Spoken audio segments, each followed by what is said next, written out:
vino di oggi è Asolo Prosecco Superiore di OCG, è un millesimato, un 2010.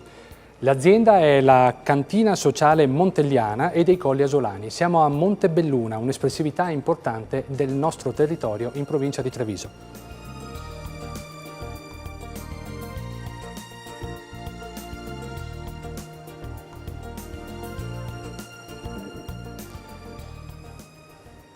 Il colore è certamente tipico di questo vitigno, questo giallo paglierino con dei riflessi verdolini.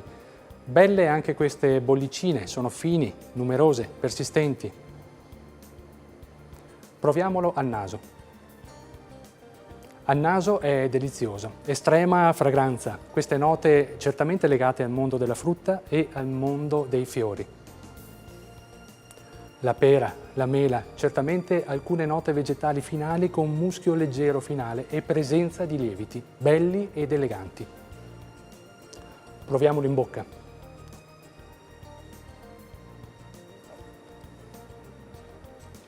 Bello, elegante in bocca, certamente importante per un importante antipasto.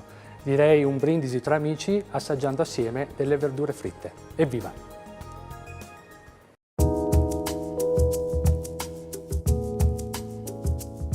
Rosa Bruna, uno spumante metodo classico da uve raboso al 100%. È uno spumante che sosta a lungo sui lieviti ed è dell'azienda di Giorgio Cecchetto di Tezze di Piave. Una novità in tal senso per quanto riguarda una produzione, quindi per dimostrare la ecletticità di queste uve.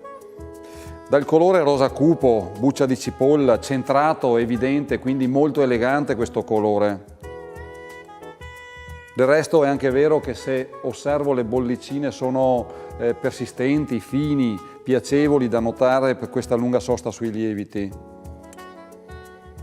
Al naso è un insieme di fragranza, è un insieme di fragranze di frutta di bosco, è un insieme di fragranze di ribes, è un insieme di fragranze di lamponi, di fragoline, nello stesso tempo anche quella sensazione che determina un po' il tipo che è la foglia di tè.